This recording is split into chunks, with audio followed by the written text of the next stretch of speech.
let's talk about something that is sounding good, and we are beginning to see some sort of sense and some sort of fight back against, frankly, again, I use the word a lot these days, but there is a lot of it about the insanity of some of the trans activism that we are seeing that has impinged on the safety of women and girls, in particular concerns at schools. And the government is looking at new guidance to single-sex schools in England, saying that they aren't going to be legally obliged to admit trans pupils. This after the extraordinary situation of a teacher going to an employment tribunal at a girls' private school where she taught, and she arrived in the afternoon for a lesson to Year 7 pupils, 11-year-olds, by the way, just 11-year-olds, and said, "Good afternoon, girls." And some of those 11-year-olds complained and said, "Well, some of us don't identify as girls. You're at a girls' school, you're a girl." Frankly, as I said on the show yesterday, the idea my daughter would talk back to a teacher, certainly at that age, I mean, frankly, you'd be in quite a lot of trouble at home. Let's talk about this and other stories with Maya Forstater, who's the Executive Director of Sex Matters. Good morning to you, Maya. Good morning, Julia. Thank you so much for joining us. We know that schools are in a quagmire on this. They want to make sure that girls are safe. They want to make sure they look after their mental health. They also, they want to make sure they're not sort of stepping on toes and they haven't got angry parents on either side criticising them for what they do. It's a good thing if the government does actually issue clear guidance on, on what they are legally allowed to do and not allowed to do. And it's taken a long time to come, hasn't it? Absolutely. Schools have been crying out for this. Head teachers have, because they're getting pressures from all sides. So we've been looking forward to this guidance for almost 5 years now. Yeah. And it's not just for single-sex schools. Obviously, it's for mixed schools as well, because schools, they have rules, they have facilities, they have sports for girls and boys. And they're being pressured into treating some children as if they have changed sex or as if they don't have a sex at all. And that's not safe and it's not fair for the other children.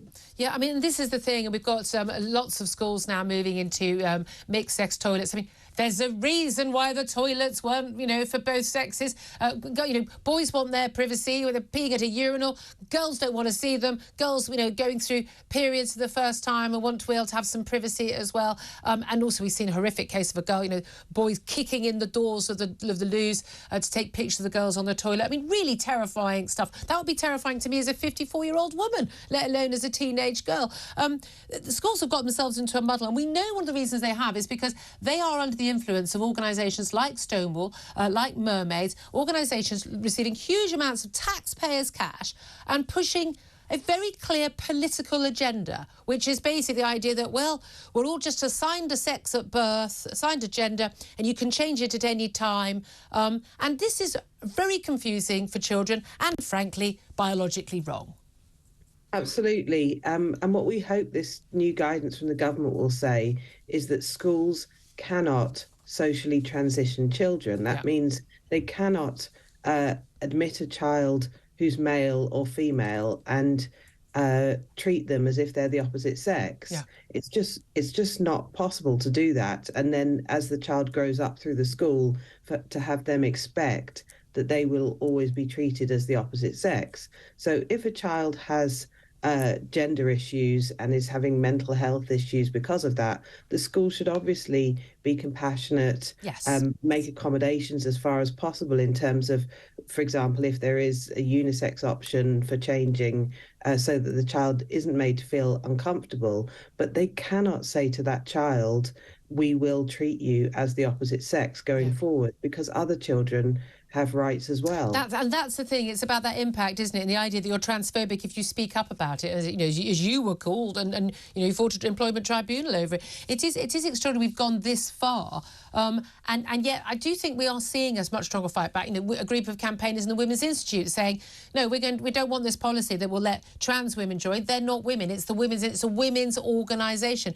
Although I did see one interesting thing. We've always had this thing where we've got people with cervixes, people who breastfeed, people who get pregnant in the NHS, and lots of campaigns which ignore this rather crucial word that we all understand, women. And KP Snacks, though, have actually, this is very unusual, they have unveiled a video campaign looking to support Testicular Cancer Awareness Month as a key part of Movember. This campaign where men grow their moustaches so that they can raise money to raise awareness of testicular cancer. But they are referring to people with testicles, people to advise them to check of course they make nuts. Very unusual that they've actually not used the word men. This is happening to men now as well as women. I have a funny feeling they won't put up with it like we won't. Yes, I wonder if this one's going to catch on. I mean, this campaign, they call them nuts and they call them plums. So, what they also don't say men.